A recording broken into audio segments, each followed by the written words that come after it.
Oke, udah mulai rekam. Gue ulang ya pertanyaannya. Apa sih yang bikin lu tertarik untuk awal-awal pas SMA milih jurusan geologi ini? Oke. Sebenarnya kalau ditanya tentang alasan kenapa gue akhirnya menjatuhkan pilihan pada geologi, mungkin akan kedengeran kayak main-main banget kali ya. Cuma pokoknya waktu SMA dulu gue adalah anggota kegiatan pecinta alam, dan sayangnya karena dulu banyak kewajiban akademik, jadinya mau naik gunung segala macam tuh agak susah mencari waktunya. Sehingga Hmm.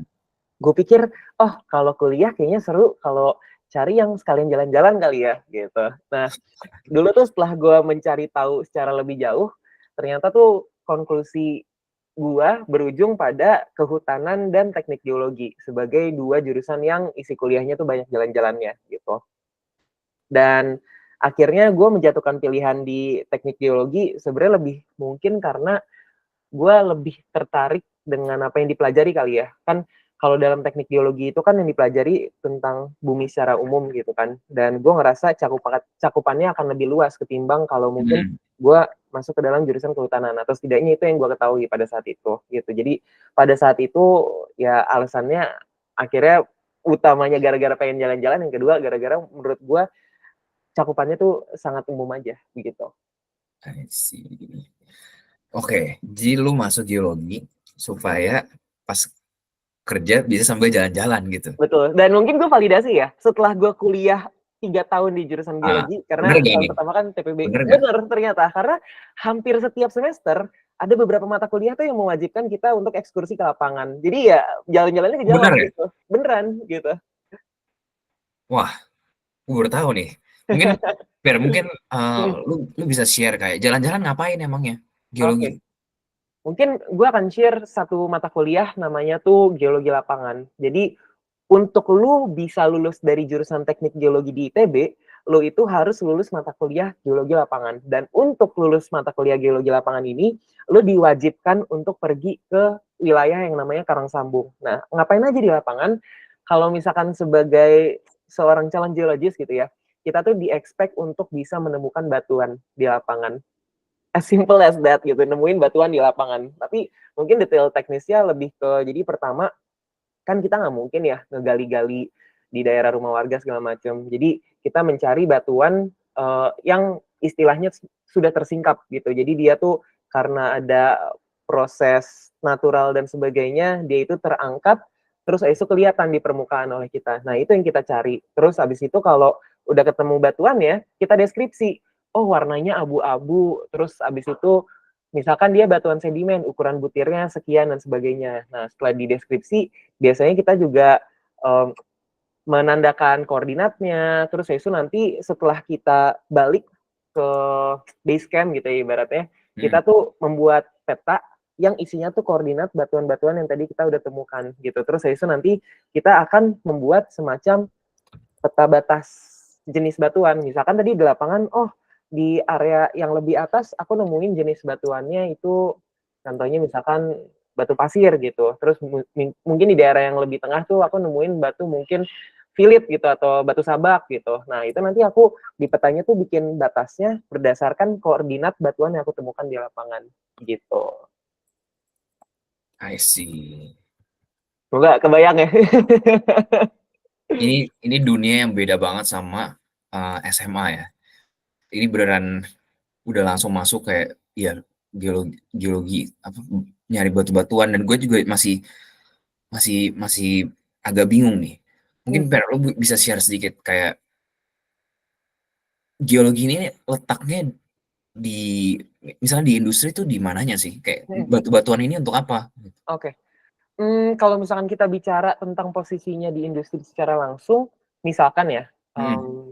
perusahaan migas atau batu Oke. bara, Oke. sebelum mereka bisa mengeksploitasi semua sumber daya alam tersebut, mereka kan harus nemuin dulu ya, ini kira-kira migasnya ada di mana sih posisinya, atau Ya. misalkan batu baranya di mana. Nah, itu yang nemuin geologis. Karena untuk bisa memahami posisi sumber daya tersebut, Hmm. geologis itu sudah memiliki pemahaman tentang oh bagaimana sih sebetulnya sumber daya tersebut terbentuk di daerah yang seperti apa, dan karakteristik batuan yang harus ditemukan tuh kayak gimana sih biasanya. Nah, nanti ketika kita punya daerah yang kita curigai, oh kayaknya di sini ada migas nih. Nah, nanti kita Hmm. samperin, terus kita lihat karakteristiknya sesuai nggak ya dengan yang kita ketahui sebagai karakteristik dasar, misalkan batuan penyusun, kalau misalkan di situ ada batu bara gitu. Nah, kalau misalkan Hmm. sesuai, baru kita lakukan yang namanya eksplorasi. Nah, eksplorasi pun ini tetap geologis yang melakukan biasanya. Jadi, ngambil sampel, kemudian mengolah di lab, terus itu menguji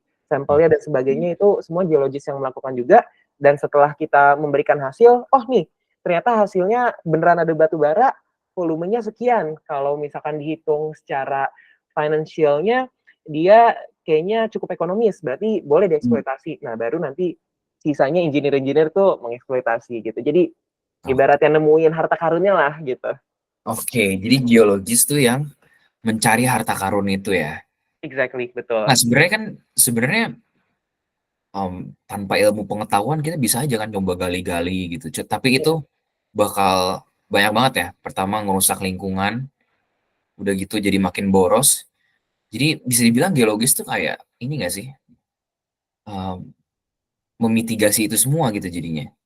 Hmm, maybe we can see it that way, tapi mungkin it's not that simple juga gitu, karena Oke.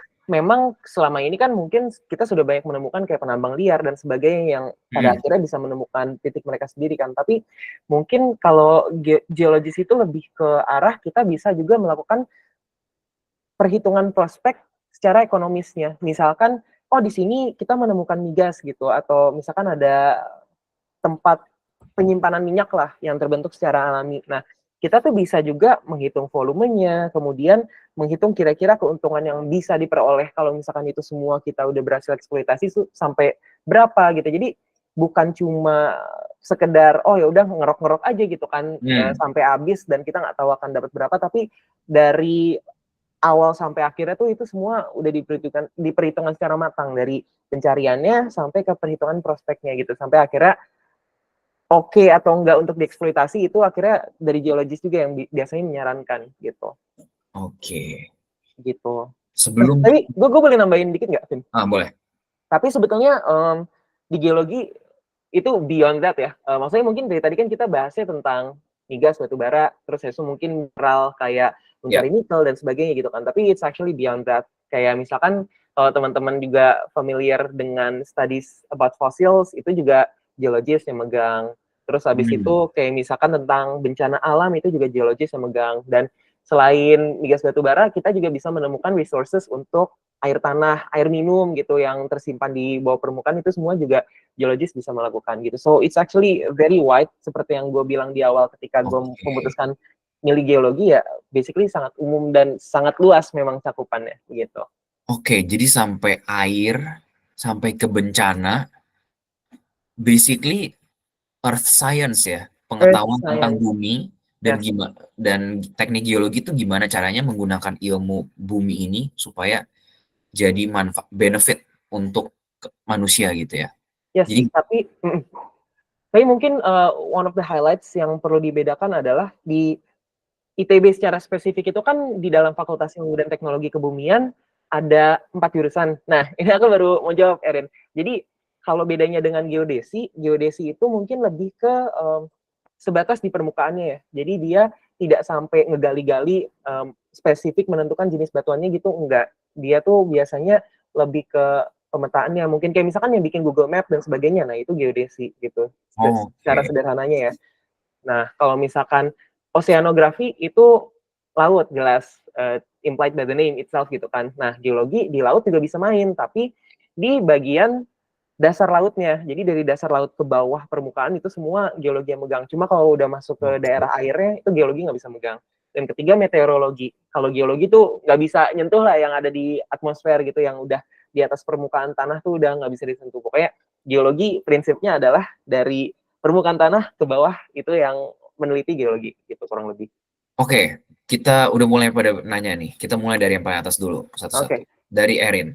Teknik geologi belajar fisika, kimia, kalkulus gitu nggak?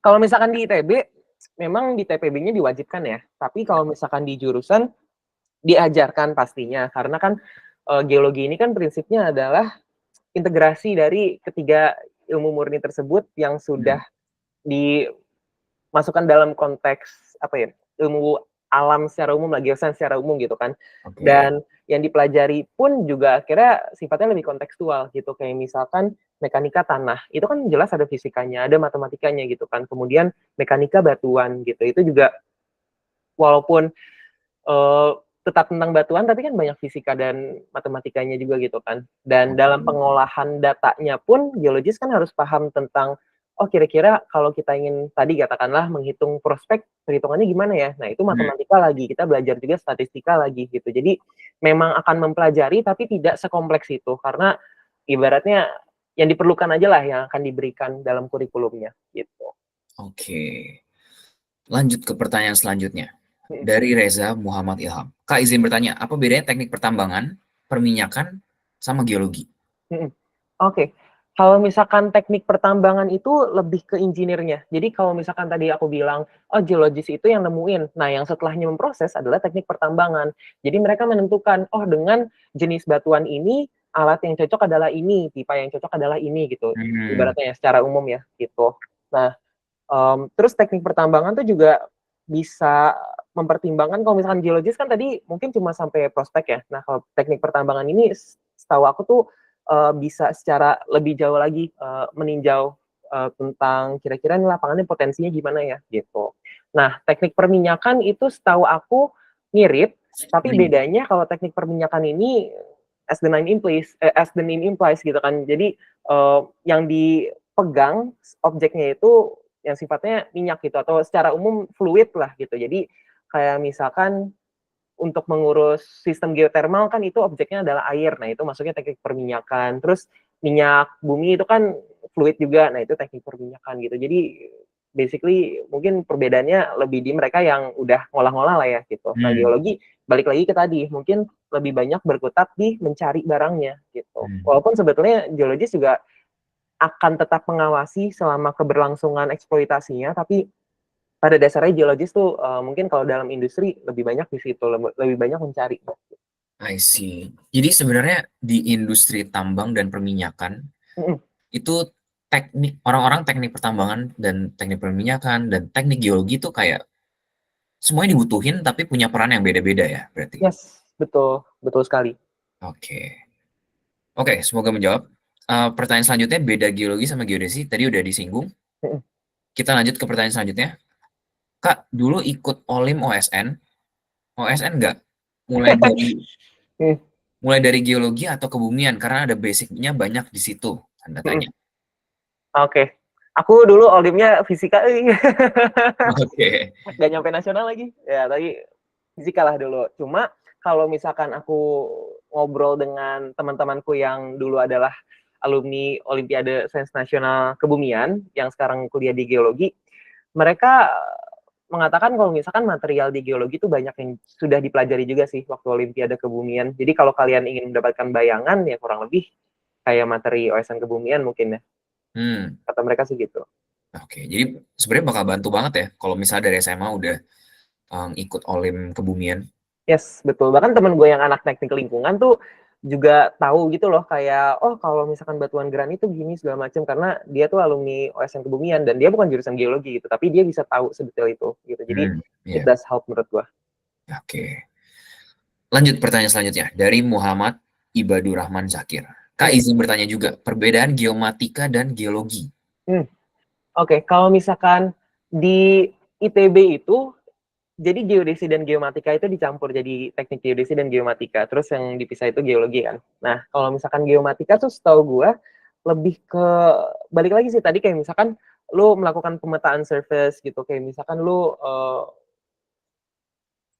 Google gimana ya Maps ibaratnya kan? kayak kayak Gimana? ya Google Maps tadi mungkin sebagai contohnya ya. Cuma mungkin lebih ke banyak proyeksi-proyeksi juga yang sebetulnya harus dihitung. Kayak misalkan bulan, bumi kita kan bulat. Nah, untuk bisa membuat peta yang bentuknya bulat itu, kita tuh harus melakukan yang namanya proyeksi. Nah, setahu gue tuh geomatika tuh banyak menghitung di sana. Jadi proyeksi itu ada yang bentuknya mungkin tadinya kita melakukan pemetaannya bentuknya itu persegi panjang, terus gimana caranya kita memproyeksikan biar dia bisa bulat dan koordinatnya itu sesuai dengan koordinat asli di bumi dan sebagainya. Setahu gue geomatika kayak gitu ya. Tapi balik lagi itu kan bukan kompetensi gue ya, jadi mungkin bisa coba dicari tahu lebih lanjut secara mandiri. Dan kalau geologi sendiri, balik lagi ke tadi lebih mengamati si natural resources-nya. Jadi walaupun Sumber kami melakukan dayanya. pemetaan, yes, exactly, sumber dayanya. Walaupun melakukan pemetaan, tapi itu yang dipetakan itu adalah posisi batuannya gitu. Jadi kita nggak perlu yang kayak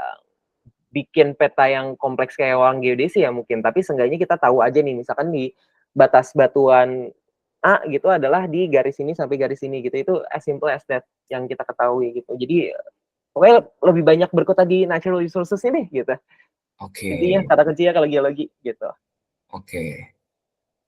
Oke, lanjut pertanyaan selanjutnya ya, dari Sheila Dini. Ini udah disinggung dikit nih. Motivasi Kakak pilih jurusan itu apa? Oke. Mungkin mungkin ini ya, mungkin biar asik, tadi kan, Pierre udah singgung awalnya ya. Cuman coba ya gue tambahin, motivasi awalnya sama motivasi untuk terus lanjut. Oke. Oke.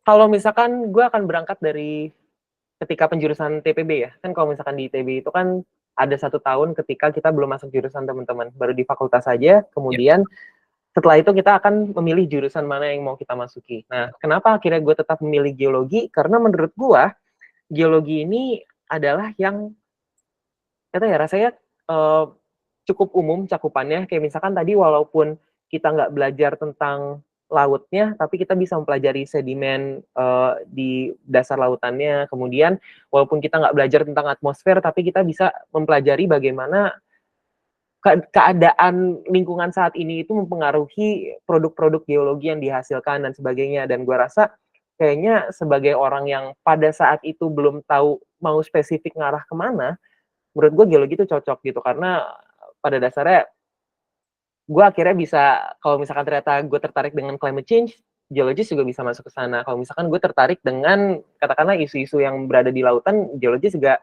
bisa masuk ke sana gitu kan. Nah, I see. apa yang bikin gue ingin terus maju, mungkin karena pada akhirnya gue udah menemukan apa yang gue sukai di geologi. Jadi FYI, gue tuh di geologi mungkin lebih banyak berkecimpung dalam kebencanaan untuk saat ini. Dan pun gue berencana untuk S2 dalam bidang kebencanaan gitu. Dan menurut gue, kenapa ini bisa bikin gue terus termotivasi, karena gue ngerasa there is an actually issue in our society berkaitan dengan kebencanaan. Dan gue ngerasa saat ini proses mitigasi dan sebagainya itu semua sudah berkembang dengan cukup baik, tapi masih butuh tenaga ahli lagi gitu. Kalau misalkan aku ngobrol sama dosen-dosen aku yang fokusnya kebencanaan, mereka bilang kalau misalkan kamu datang ke konferensi kebencanaan di Indonesia, pasti muka-mukanya itu lagi gitu, belum Oke. nambah-nambah gitu loh. Dan aku ngerasa aku sepertinya bisa berperan sangat besar kalau misalkan aku fokus ke sana gitu. So maybe that's one of the motivations as well. Oke, jadi kalau misalnya tadi Sheila belum datang ya di awal. Jadi sebenarnya Pierre ini mau masuk geologi pas SMA tuh awalnya alasannya pengen nyari kerja yang jalan-jalan. Bisa sambil jalan-jalan dan ternyata benar banyak jalan-jalan ya. Tapi what keeps him going, apa yang bikin Pierre tetap terus maju itu ketertarikannya di kelompok keahlian kebencanaan ya. Yes. Mmm, Pierre, boleh sedikit lebih spesifik nggak? Apa sih yang bikin menarik di kebencanaan? Specifically apa? Apakah climate change atau kebencanaan apa gitu? Kalau kebencanaan yang gue singgung mungkin lebih ke natural hazards ya. Mungkin disebabkan oleh climate change juga bisa, tapi secara umum natural hazards saja gitu. Bencana Karena alam kan, ya? yes, bencana alam. Karena kan kita tahu ya Indonesia ring of fire, jadi banyak gempa, banyak gunung api segala macam gitu kan.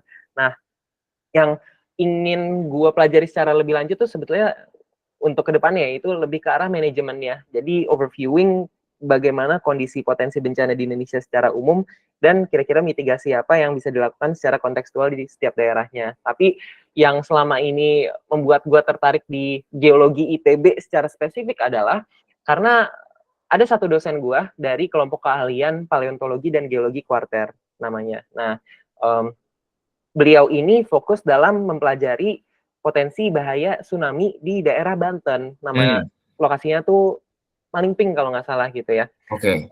Terus habis itu sebagai tindak lanjut dari riset tsunami tersebut, setelah mengetahui potensinya dan sebagainya, beliau juga mengadakan pengabdian masyarakat untuk mengedukasi anak-anak di sekolah dasar di daerah Malingping, gimana caranya memitigasi bencana tsunami. Kalau misalkan ada gempa, lari kemana dan sebagainya gitu. Dan kebetulan Hmm. karena gue memang dekat dengan dosen ini, karena beberapa kali engage dalam urusan akademik, jadinya gue diajak juga. Dan menurut gue di situ sih letak serunya, gimana kita tuh benar-benar bisa merasakan proses dari mempelajari sesuatu yang tadinya non-existent, terus abis itu setelah kita gali-gali ternyata oh gue jadi dapat suatu ilmu pengetahuan, dan gimana akhirnya ilmu pengetahuan ini gue bisa bawa ke masyarakat untuk langsung diaplikasikan oleh orang-orang yang tinggal di daerah penelitian gue tersebut gitu. Jadi the end-to-end process is just very fascinating buat gue, dan ini kan memang sesuatu yang masih menjadi isu ya, isu kebencanaan kan memang pada akhirnya tidak akan pernah bisa dihindari gitu kan, karena ya at the end of the day siapa yang ngatur gitu kan, masa kita melawan Tuhan gitu kan, bilang jangan ada bencana gitu kan, nggak mungkin. Jadi Ya, menurut gue it's just very fascinating gimana gue bisa terjun langsung dalam end-to-end prosesnya di sana gitu. oke, mantap. Semoga menjawab ya, Sheila. Ini ada pertanyaan dari Arum Wulandari. Hmm, Bedanya geologi sama metalurgi? hmm, oke. Kalau metalurgi itu banyak berkecimpung di prosesnya ya. Nah, mungkin segregasi pemikirannya gue taruh di sini deh. Kan geologi itu masuk ke dalam Fakultas Ilmu dan Teknologi Kebumian. Sedangkan jurusan-jurusan yang dari tadi teman-teman sempat sebut, kayak misalkan teknik pertambangan, perminyakan, metalurgi, itu kan masuk ke dalam Fakultas Teknik Pertambangan dan Perminyakan di ITB. Nah, untuk untuk jurusan-jurusan di FTTM, itu tuh mereka lebih fokus ke processing-nya. Jadi ketika gue sebagai geologis udah menemukan natural resources-nya, gimana cara prosesnya ya? Nah, itu urusan mereka gitu. Kayak misalkan kalau kalian pernah dengar ada istilah smelter di pertambangan mineral biji gitu. Nah, itu yang ngurusin smelternya, yang ngitung-ngitung rumus kimianya segala macam. Nah, itu anak metalurgi gitu. Sedangkan geologi ya merely nyari resources-nya aja, nggak sampai sejauh itu mengolah dan sebagainya gitu. Oke, I see. Oke, semoga menjawab, Arum. Lanjut ke pertanyaan selanjutnya dari Dimas Erlandi. Kak, izin untuk ikut bertanya mengenai teknik geologi. Apa saja sih, Kak, tantangan yang cukup mesti digarisbawahi, khususnya dalam bidang karir kalau udah lulus teknik geologi? Apalagi bagi yang belum memiliki pengalaman magang atau bekerja di sebelumnya. Oke, tantangan.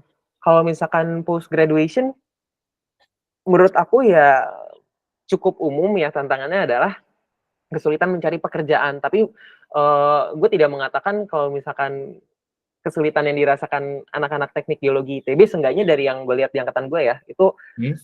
lebih sulit dari orang-orang lain, enggak. Menurut gue yang kami rasakan ya common problem of fresh graduates di Indonesia aja gitu. Karena gue ngelihat teman-teman gue dari jurusan lain juga semuanya lagi struggling. Tapi mungkin yang gue ceritakan adalah benefitnya dari kuliah di teknik geologi ITB berkenaan dengan pekerjaan. Nah, jadi teknik geologi ITB ikatan alumni tuh kuat banget. Nah, teman-teman gua banyak yang selama kuliah tuh dibantuin untuk bisa magang di suatu tempat, kemudian proyekan di suatu tempat, skripsi di perusahaan tertentu, itu semua dibantuin oleh alumni gitu. Jadi Oke. peran mereka tuh masih sangat aktif hingga saat ini gitu. Dan pun ketika kita lulus butuh pekerjaan, biasa alumni juga memberikan informasi gitu, kayak, "Oh, saya butuh, geologis, di lapangan ini, apakah ada yang bisa anak-anak yang baru lulus?" Gitu. Nah, itu semua informasi biasa diberikan, dan kalau Hmm. misalkan gue lihat employment rate-nya angkatan gue, angkatan 2019 itu cukup baik sih. Hampir semua teman-teman gue saat ini udah mulai bekerja, yang udah lulus. Paling yang belum bekerja ya yang emang freshly graduated kayak gue gitu. Gue emang belum mencari gitu kan. Tapi sebetulnya offers tuh terus-terusan masuk dari alumni. Jadi menurut gue one of the Oke. benefits lo kuliah di sini ya enaknya itu sih gitu. Oke. Oke. Lanjutkan pertanyaan dari Nabil As. Kak, izin bertanya, selama kuliah di teknik geologi, hambatan apa yang dihadapi dan solusinya apa untuk maba supaya bisa menghadapi hambatan tersebut? Hmm, hambatan. Oke.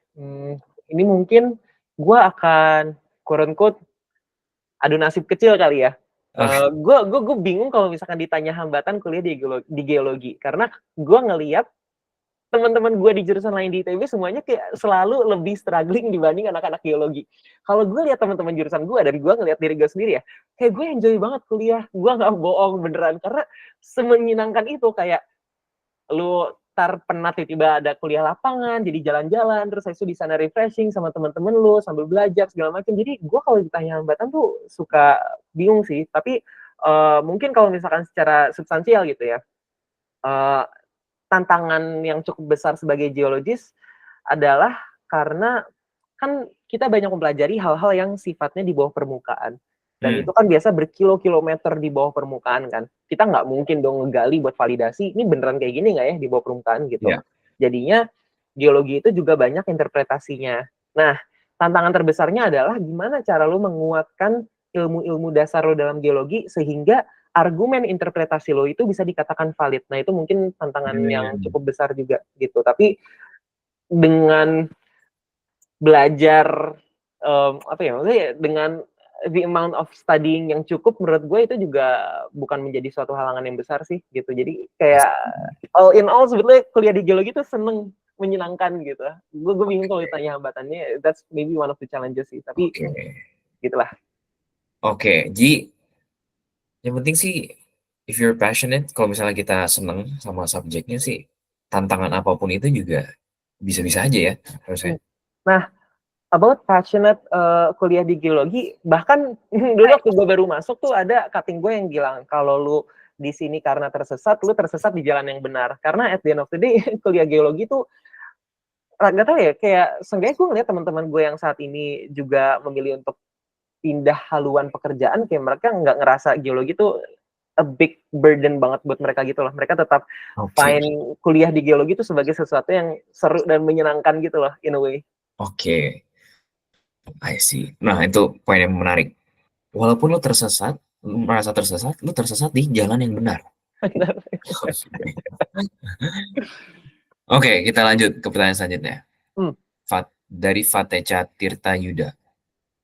Izin bertanya Kak, kira-kira apa yang perlu disiapkan untuk maba geologi? Karena kebetulan saya keterima SNBP dan sedang menganggur. Nah, ini berarti dia ada waktu kosong nih. Apa yang mesti di-prepare? Oke, selamat Fateca. Asik. Congrats. Yang perlu dipersiapkan, nggak tahu ya, gue bingung sebetulnya karena dulu waktu gue setelah keterima, gue lebih banyak beristirahat ya, karena kan kuliah akan terasa sangat hektik ya. Cuma kalau misalkan kamu penasaran sih, bisa coba banyak mempelajari mungkin tentang lebih ke isu-isu geologi terkini ya. Karena menurut gue balik lagi kan ilmu pengetahuan kita kan paling baik ketika bisa diaplikasikan untuk isu-isu yang sedang ada di masyarakat saat ini gitu kan. Nah, mungkin Pak Teca bisa coba baca-baca kayak misalkan kemarin ada gempa di mana, penyebabnya tuh apa, gitu-gitu segala macam. Jadi kamu paham tentang proses geologi yang terjadi dalam fenomena itu tuh kayak gimana. Terus misalkan kemarin kerugian nikel sampai 271 triliun. Kayak misalkan coba cari tahu sebenarnya nikel tuh apa sih? Proses menemukan nikel kayak gimana, proses bisnisnya kayak gimana. Menurut aku itu akan give more insights tentang gimana sebetulnya kondisi isu geologi saat ini di Indonesia gitu. Karena menurut aku kalau kamu saat ini berusaha untuk ngejar teori dasar, ya kamu kan bakal dapet juga gitu kan di kelas. Jadi I think it's best buat cekokin diri kamu dengan banyak isu terkini tentang geologi juga. Karena menurut aku it's an additional point ketika kamu bisa menyimak di kelas tentang sesuatu, terus kamu tiba-tiba kepikiran, oh ini kan kayak kasus ini ya gitu. Jadi kamu langsung dapat bayangan yang nyata tentang teori yang diajarkan di kelas gitu. Menurut aku itu akan mempermudah dalam proses pembelajarannya nanti gitu. Dan bisa mulai dari yang enteng-enteng dulu kayak film dokumentasi. Yes, itu juga bisa. Tentang bencana kan banyak banget ya belakangan ini ya. Tentang bencana, tentang climate change, tentang alam. Itu banyak banget. Jadi pasti ngebantu sih kalau misalnya kita udah punya gambaran besarnya dulu, nanti pas di kuliah tuh kayak dive deep-nya itu di situ gitu. Yes. Oke. Anyway, tapi kalau misalnya ada yang mau ngulik matkul sains dasar, ya bisa juga. Itu justru gradien di situ perannya. Betul. Nah, Karena itu masih ada TPB ya teman-teman. ya. Nah, itu gradien tuh perannya di situ. Buat teman-teman kalau misalnya sekarang mau ngulik ataupun nanti pas TPB buat ngebantuin kalian belajar. Gitu. Oke, lanjut ke pertanyaan selanjutnya dari Dimas Erlandi. Oh ya Kak, izin bertanya lagi mengenai karir geologi in general. Banyak yang bilang bahwa geologi itu eksplorasi. Nah, apakah geologis itu hanya cukup eksplorasi saja, kemudian tidak dibutuhkan lagi? Alias menunggu job baru seperti freelance. Oke. Sebetulnya paling banyak memang di exploration ya. Kalau misalkan industrinya kita bicara industri yang ekonomis kayak migas, batubara, mineral dan sebagainya gitu. Emang paling banyak berkecimpung di eksplorasi aja. Tapi dalam hal maintenance, pengawasan dan sebagainya itu geologi itu sebetulnya juga masih seharusnya ya berperan gitu. Karena kalau misalkan di tengah jalan misalkan oh kok tiba-tiba minyaknya habis atau segala macam. Nah itu siapa yang bisa tahu gitu kan, geologis. Dan untuk bisa memahami kenapa akhirnya prospek awalnya tidak sesuai dengan keberjalanannya kan geologis juga harus paham selama ini emang proses eksploitasinya kayak gimana. Mungkin ada kesalahan di bagian engineeringnya atau gimana segala macam, itu geologis juga biasanya tetap berperan di sana. Jadi walaupun tidak sesignifikan ketika eksplorasi tapi di sana masih bisa bermain lah gitu. Dan kalau misalkan tentang, waduh, takut nih nganggur setelah proyek yang satu selesai, tenang teman-teman, proyek tuh banyak banget. Proyek banyak banget.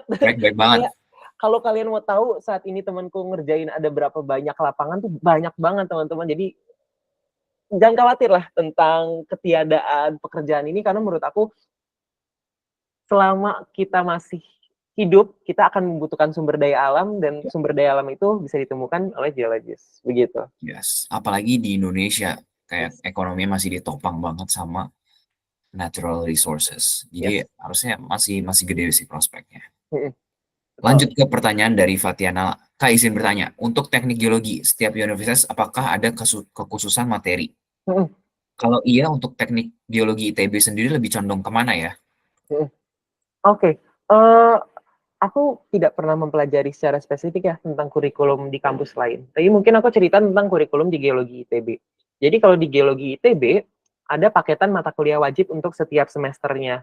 Nah, mata kuliah wajib ini sifatnya itu semuanya umum, yang bisa diaplikasikan ke industri manapun yang ingin kalian pilih ketika kalian udah bekerja nantinya. Misalkan kalian mau masuk ke air tanah, mata kuliah yang diwajibkan itu semua bisa diaplikasikan. Atau misalkan kalian pengen ke mineral, itu semua tetap bisa diaplikasikan juga gitu. Nah, yang mungkin menjadi primadona gitu ya dari berkuliah di Teknik Geologi ITB itu karena ada yang namanya wajib jalur. Nah, wajib jalur ini baru adalah mata kuliah paketan yang teman-teman harus pilih untuk bisa ibaratnya apa ya, master suatu alur tertentu lah gitu. Nah, kalau di ITB itu wajib jalurnya ada 6. Yang pertama adalah migas, kemudian yang kedua adalah geologi ekonomi. Geologi ekonomi ini maksudnya adalah mineral-mineral yang sifatnya ekonomis kayak nikel, emas, segala macam gitu. Kemudian wajib jalur yang ketiga adalah geothermal atau panas bumi. Kemudian ada wajib jalur geoteknik, ada wajib jalur air tanah, dan ada wajib jalur geoscience gitu. Jadi ketika kalian akan lulus, nanti tuh kalian akan mengisi form juga, di situ kalian harus mencantumkan kalian ngambil wajib jalur apa gitu, sehingga aku nggak tahu sih di dokumen mana karena aku belum dapat ijazah dan sebagainya, tapi setahu aku dari kaprodi aku mengklaim kalau kita lulus itu kita ada catatan samping orang ini wajib jalurnya di geothermal, berarti mungkin walaupun dia bisa geologi secara umum, dia memiliki kekhususan keahlian khusus dalam geothermal gitu. Dan pun sebetulnya di luar wajib jalur tersebut masih banyak banget mata kuliah pilihan di dalam program studi yang bisa kalian pilih gitu. Dan kalian tidak dibatasi, misalkan aku wajib jalur geothermal, kalian bukan nggak boleh belajar migas juga, boleh gitu. Cuma paket wajib jalur yang diambil tuh ya cukup geothermal aja gitu. Semoga kebayang ya. Atau ini gue boleh share screen-nya nggak, Pin? Boleh. Silakan. Boleh. Oke, sebentar. Oke, kelihatan nggak?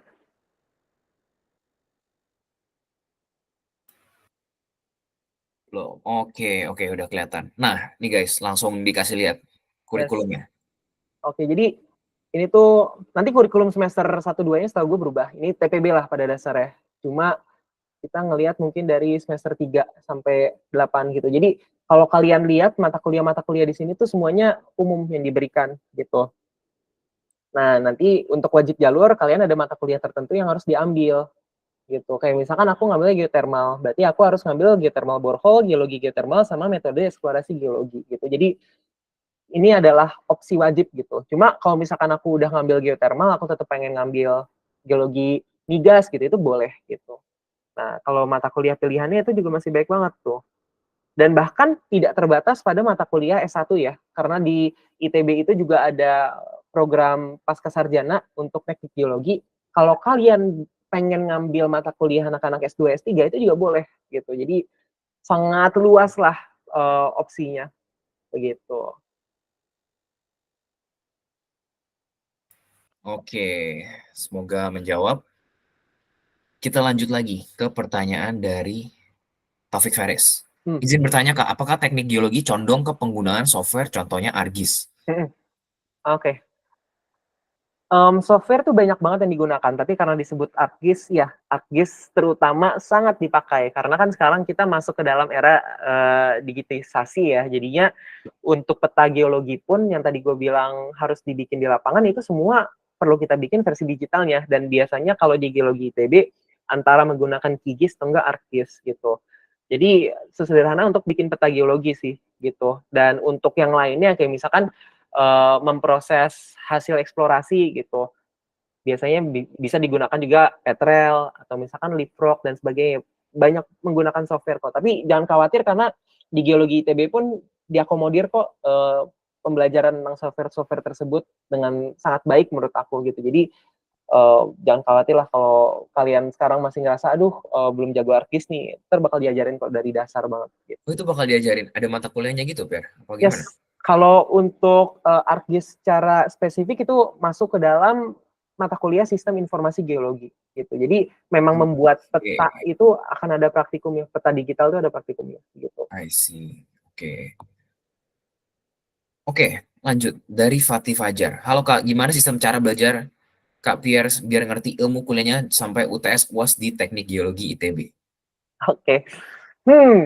Aduh, cara belajar gue sebenarnya tidak, gue nggak tahu ya apakah bisa dijadikan panutan atau enggak. Cuma gue itu lebih suka kalau akan ujian itu sistem kebut semalam gitu. Tapi prinsip gue adalah ketika gue duduk di dalam kelas, pertama gue harus duduk paling depan, kedua gue harus mencatat, ketiga gue nggak boleh tidur. Jadi gue nggak mau waktu main gue tuh dipakai buat belajar dan sebagainya, dan gue nggak mau meluangkan lebih banyak lagi waktu dari komitmen SKS yang sudah gue berikan di dalam kelas gitu loh. Jadi ya udah, gue di kelas pokoknya nyatet segala macem, terus nanti kalau mau ujian belajarnya SKS, karena gue pribadi ngerasa nggak terlalu sulit untuk refreshing sesuatu yang udah pernah gue tangkap di kelas gitu. Jadi dua itulah, pertama di kelasnya harus aktif, kedua biasa gue sebelum ujian SKS gitu. Oke, ini kebalikannya gue nih. Gue gak pernah merhatiin di kelas. Oke, tapi kita lanjut. Pertanyaan dari Nabil As. Cara supaya punya networking dengan alumni gitu kira-kira gimana Kak? Apakah harus ikut himanya atau ada cara lainnya? Mohon tipsnya. Oke. Kalau di ITB ya, mungkin Devin bisa validasi juga ya. Menurut aku himpunan emang itu adalah suatu budaya yang sangat kental ya. Dan memang untuk mendapatkan jaringan dengan alumni paling mudah ya dari himpunan gitu. Karena pun alumni kalau misalkan mau menyalurkan bantuan, biasa kalau di geologi ya, mereka tuh approach-nya dua, ke prodinya langsung, tapi banyak juga ke himpunannya gitu. Karena mereka masih lekat lah dengan kegiatan-kegiatan yang berkaitan dengan himpunan gitu. Jadi sebetulnya tanpa ikut himpunan pun kalian bisa, tapi menurut aku akan jauh lebih baik lagi kalau misalkan kalian ikut himpunan gitu. Pun sebetulnya menurut aku ikut himpunan di geologi secara spesifik itu malah memberikan kalian banyak benefit loh gitu. Karena menurut aku dengan di namanya tuh GEA himpunannya, dengan di GEA ditanamkan kekeluargaan dengan sangat kental, menurut aku tuh jadinya kuliah tuh rasanya nggak sendirian aja gitu sih. Jadi kayak waktu mau belajar, kesulitan, kalian tuh punya teman-teman di himpunan yang beneran willing pengen ngajarin kalian dari nol banget. Terus aku waktu itu tuh pernah HP aku tuh mati total. Aku tuh harusnya datang rapat. Terus tuh waktu itu aku lagi kehujanan di luar. Aku nggak bisa mesen Gojek balik dan HP ku tuh nggak bisa dicas karena waktu itu charging portnya rusak. Terus teman-teman himpunan aku satu orang ngedobrak kamar kosan aku, takutnya aku kenapa-napa. Satu orang tuh nyariin aku ke orang tua aku, diteleponin. Satu orang nyariin aku ke sahabat-sahabat aku yang non geologi, diteleponin. Terus itu satu orang tuh ada yang nelpon ke tempat kursus aku segala macam. Pokoknya aku bener dicariin itu. Jadi menurut aku that's also one of the benefits ikut himpunan terlepas dari alumni networking-nya. Jadi menurut aku sih himpunan itu adalah sesuatu yang sebaiknya kami pertimbangkan dengan sangat kalau pengen masuk ITB seenggaknya geologi gitu ya, gitu. Oke. Tapi again, ini sih dari pengalaman di ITB ya. Yes. Tiap kampus of course beda-beda, jadi itu juga harus diperhatikan. Mhm. Dan ya mesti cari-cari info lagi kalau misalnya untuk kampus-kampus lain. Yes. Tuh, belum tentu sama semua habisnya budayanya, Mhm. gitu. Betul. Oke, kita lanjut ke pertanyaan selanjutnya. Chairul Zaki, izin bertanya Kak, pas semester 1 atau 2 pernah ngerasa agak susah nggak memahami bahasa yang ada di geologi? Contohnya kayak istilah-istilah yang belum pernah didengar sebelumnya. Mhm. Oke. Menurut aku kesulitan tentunya ada ya waktu awal-awal baru masuk geologi. Kayak kalau aku bilang istilah formasi, teman-teman pasti kan ngebayanginnya, oh orang baris berbaris segala macam. Tapi di geologi itu adalah suatu istilah yang completely different gitu kan. Cuma menurut aku dengan PowerPoint yang di-provide oleh dosen kita, kemudian dengan keterbukaan dosen-dosennya terhadap pertanyaan-pertanyaan yang mungkin buat kita akan ngerasa malu ya untuk bertanya gitu karena aduh gue takutnya pertanyaan gue bodoh gitu ya. Tapi sebenarnya dosen di geologi ITB itu sangat open terhadap segala jenis pertanyaan dan gue nggak pernah ngerasa kayak orang bodoh setiap kali bertanya karena mereka selalu appreciate every single question yang ditanyakan sesederhana apapun itu. Jadi menurut gue dengan learning environment yang di-provide walaupun gue emang ada ngerasa bingungnya tapi itu semua pada akhirnya terjawab sih gitu. Oke. Sebenarnya ini bukan di geologi doang ya. Jadi kuliah tuh memang dunia baru gitu ya dari SMA, jauh berbeda. Kalau SMP ke SMA mungkin sama-sama masih ada matematikanya sama, tapi lebih sulit aja mungkin. Fisikanya juga tetap ada. Pelajaran-pelajaran masih sama semua. Ketika masuk kuliah tuh udah bener mata pelajarannya namanya mekanika batuan, mekanika tanah. Itu udah pasti sih ada banyak istilah-istilah, terminologi yang mesti kita pelajarin dari awal lagi dan makanya penting banget tuh. Kalau misalnya kita masih nggak paham tentang terminologi itu, kadang-kadang kita bisa kayak kehilangan konteksnya nggak sih? Kalau misalnya kita nggak familiar sama kata-kata itu penting banget sih. Makanya sesimpel nonton film dokumentasi, baca berita, isu-isu yang sekarang tuh bantu banget sih. Itu mengenalin kita ke terms-terms baru ya. Yes, betul. Kalau misalkan kalian pengen baca-baca info BMKG, itu juga banyak term geologi yang menurut gue tidak umum kok. Jadi kalau kalian baca dan ngerasa, aduh ini apa nih artinya itu sesederhana itu, menurut gue it can also help. Dan ada tips gak sih, Pierre? Gimana dong kalau misalnya baca nih berita, terus kita overwhelmed, kayak banyak banget kata-kata yang nggak ngerti. Pelan-pelan sih.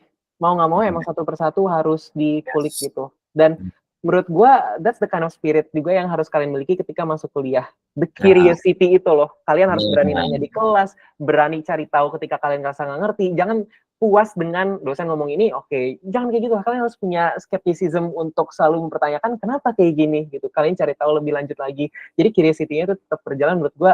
That's what makes kuliah tuh different daripada SMA, SMP gitu. nah, itu poin yang penting banget tuh. Jadi mentalitas untuk selalu ingin tahu. Yes. Justru jangan kayak malah terintimidasi sama kata-kata baru, tapi ya udah coba aja kulik satu-satu dan pelajari pelan-pelan gitu. Emang ada prosesnya ya, Yes. nggak bisa langsung. Dan tapi ya semua orang kayak gitu. Jadi ya udah. Oke, lanjut ke pertanyaan selanjutnya dari Taufik Feris. Izin bertanya Kak, apakah teknik geologi ITB ini banyak banget menggunakan alat pengukur dan rumus fisika? Soalnya pengalaman dari opsi. Apa nih opsi? Iya, gue juga nggak tahu opsi apa. Cuma kalau berkenaan dengan alat, kalau untuk geologi tuh alat yang wajib tuh pokoknya pertama adalah palu geologi karena kita biasanya pengen bawa pulang batu dari lapangan, jadi kita menggunakan palu untuk ngetok batunya, ngambil sampel kecil gitu dibawa pulang. Yang kedua adalah kompas. Nah, mungkin yang berkaitan dengan angka dalam ranah alat wajib geologi ya cuma kompas sih, karena kita pertama harus cari tahu koordinat menggunakan kompas ini. Kemudian kalau di geologi itu ada yang namanya strike and dip. Strike and dip ini itu adalah kan kalau misalkan kita nuang pasir gitu ya di suatu bidang kosong, dia kan akan membentuk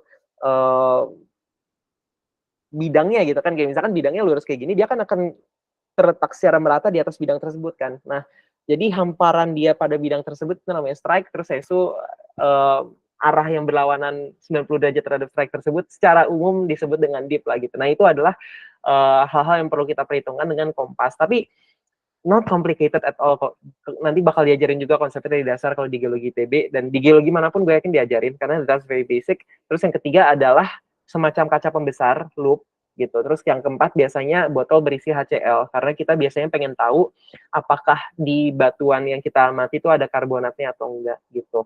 Kalau misalkan untuk penelitian yang udah lebih kompleks lagi, tentu banyak alat-alat pengukur yang digunakan gitu. Kayak misalkan X-ray diffraction itu kan kita menggunakan alat XRD, terus itu kan perhitungannya juga kompleks dan sebagainya. Tapi itu semua balik lagi konteks penelitiannya emang mau dibawa kemana gitu, butuh alatnya apa aja gitu. Tapi kalau secara umum cuma 4 alat tadi yang gue sebut di awal kok, dan itu nggak membutuhkan perhitungan yang kompleks-kompleks banget kalau lagi di lapangan.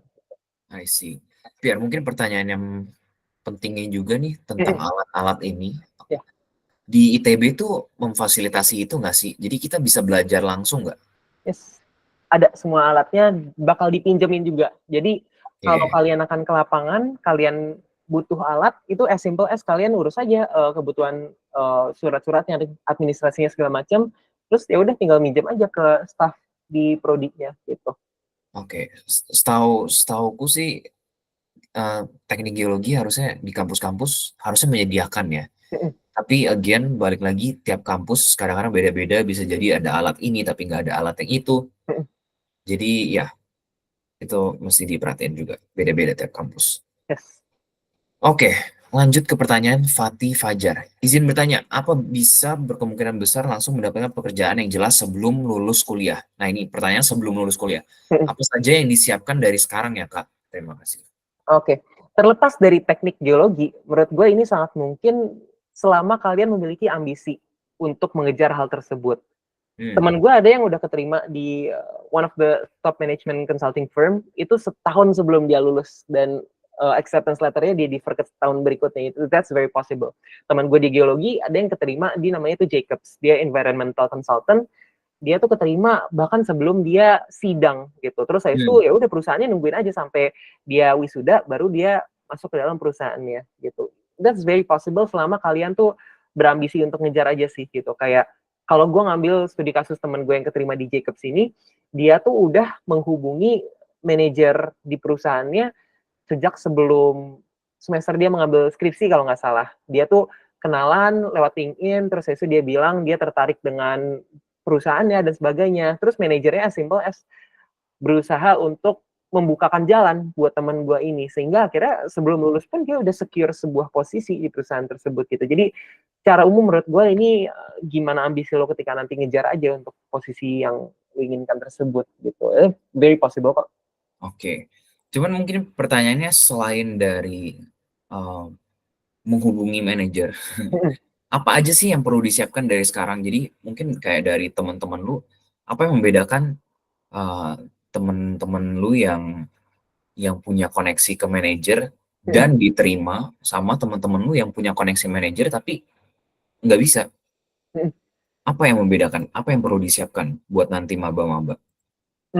Pertama, menurut gue ini tidak urgent kalau lu masih maba ya. Cuma kalau misalnya lo ada spare time, nggak apa-apa. Menurut gue pertama belajar cara bikin CV.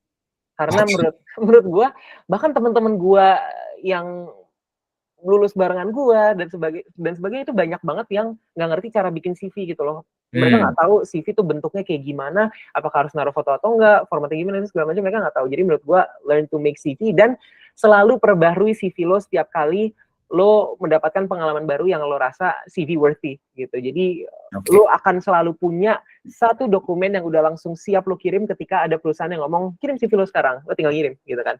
Yang kedua adalah writing skill. Karena banyak banget yang mungkin demand lu untuk bikin motivation letter atau mungkin kayak esai-esai lainnya, dan menurut gua dengan lu membiasakan menulis, lu tidak akan gelagapan bingung menulis apa lagi gitu loh. Jadi Iya. lu udah tahu lah, oke, kalau nulis strukturnya kayak gini, cara tata bahasanya gini segala macam, itu menurut gue juga harus dibiasakan. Yang ketiga menurut gue, um, it's it's better kalau misalkan lu tuh udah punya aspirasi jalur karir yang lu inginkan. Nah, Kayak lu tuh tahu dalam hidup lu pengen mencapai apa, dalam 5 tahun ke depan setelah lulus lu pengen jadi apa, dalam 10 tahun ke depan lu pengen jadi apa, company apa aja yang lu sasar, dan kenapa harus company-company itu lu semua harus tahu seenggaknya. Jadi ketika lu akan mengejar company-company tersebut, lu ditanya kenapa lu masuk sini, lu udah punya jawaban yang jelas, dan itu bisa lu kaitkan dengan karena dalam 5 tahun ke depan saya ingin menjadi ini segala macam, dan dalam 10 tahun ke depan saya ingin menjadi ini segala macam gitu. Dan nah, those are the common things yang gue temukan di teman-teman gue yang dapat kerjaan sebelum lulus itu gitu loh.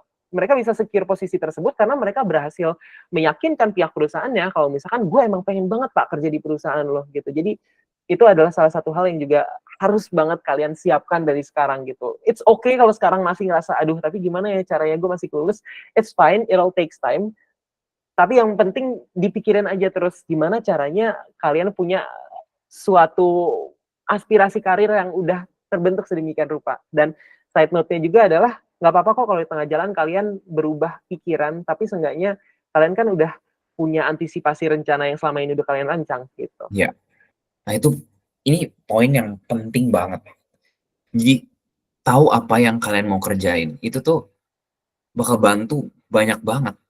Dan salah satunya mencari pekerjaan. Jadi kayak kita bisa yakin gitu. Kita bisa yakin dan bisa meyakinkan orang lain. Dan itu bakal ngebantu banget. Oke, terus tadi Pierre lo ada mention eh, untuk selalu update CV setiap kali ada kegiatan yang CV worthy. Yes. Tapi pertanyaannya, kegiatan apa sih yang CV worthy? Hmm. Jadi ini kan juga berkaitan dengan waktu yang akan digunakan oleh maba-maba ini kan, kayak Ya. teman-teman kita yang bakal masuk jadi mahasiswa. Hmm. Lebih baiknya tuh waktunya dipakai untuk apa? Hmm.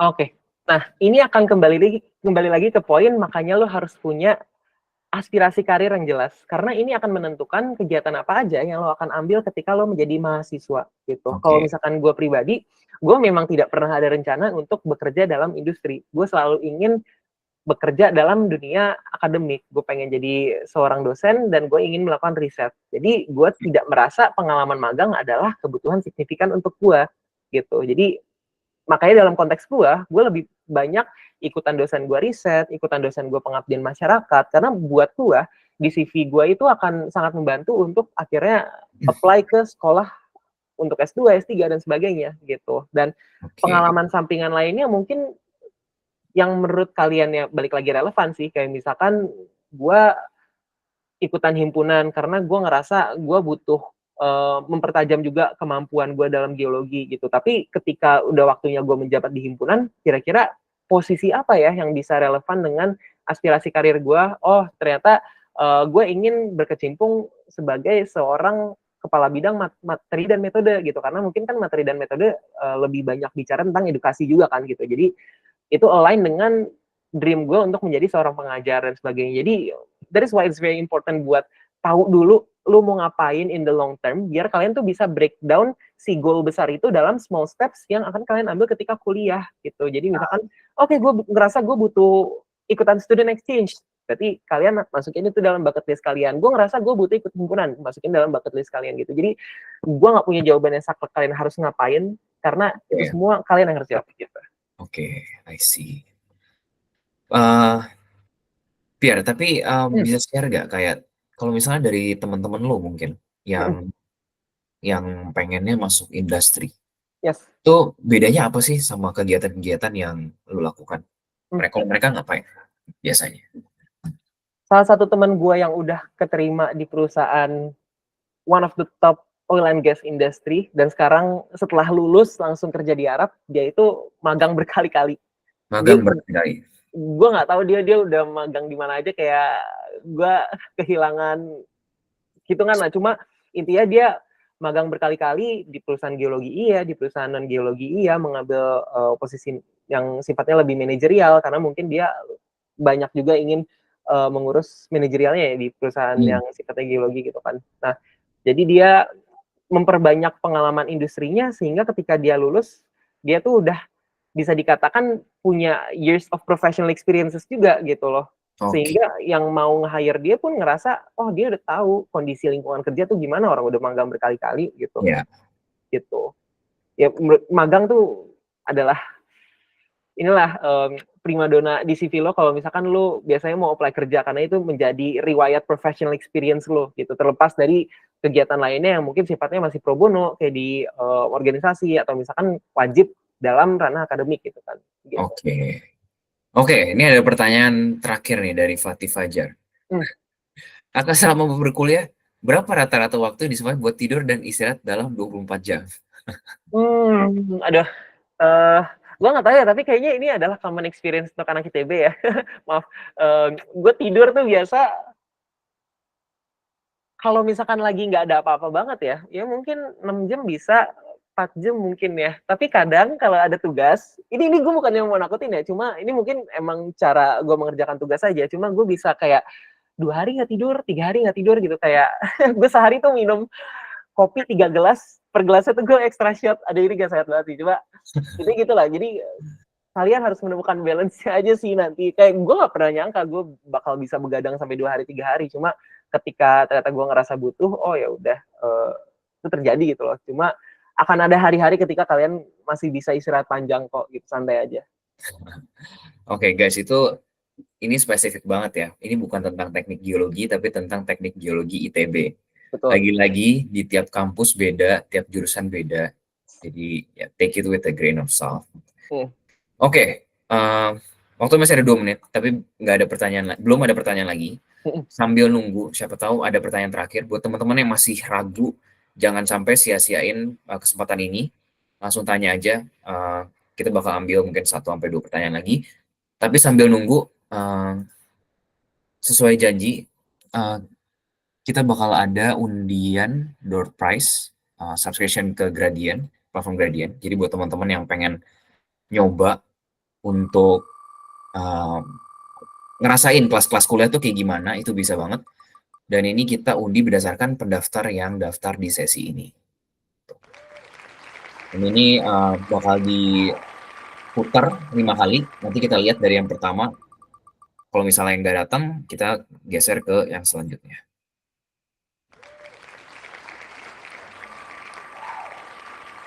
Oke, 1 pertanyaan lagi guys, kalau masih ada yang mau nanya. Silakan.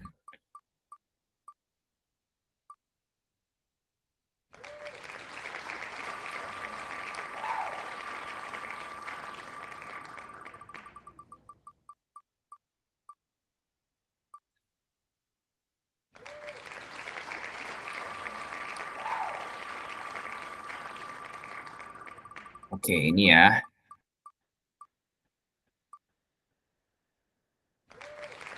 Oke. Oke, udah nggak ada pertanyaan lagi. Kalau gitu, Pierre, terakhir, pesan buat para calon maba ini yang mau masuk ke geologi. Hmm. Apa saran yang bisa lu kasih? Mungkin kalau untuk teman-teman yang masih ragu, gue ingin mengatakan kalau selama bumi masih berputar, ahli geologi masih akan relevan. Dan sarannya mungkin untuk teman-teman yang udah keterima dan mau mempersiapkan, balik lagi coba cari tahu lebih lanjut aja tentang isu terkini mengenai geologi yang ada di Indonesia, karena baik banget kok. Apalagi Indonesia ini kan posisinya secara geologis kan sangat menarik. Jadi cari tahu banyak-banyak lah dari sekarang, begitu. Oke. Oke, kalau gitu, Pierre, thank you banget udah nyisihin waktu buat sharing sama teman-teman kita. Buat teman-teman kita yang udah datang hari ini, thank you juga. Semoga acara ini bermanfaat buat kalian. Dan ya, see you. Sampai jumpa di sesi selanjutnya. Thank you Oke, semuanya. thank Thank you, Pierre. you. Udah boleh cabut, guys. Thank you. Jangan lupa isi form feedback ya. Tadi ini gue kirim ulang lagi. Supaya kita bisa improve nih ke depannya. Oke, sama-sama. Jangan lupa nanti sesi 3 jam 3 sore ya. Itu matematik. Sama-sama.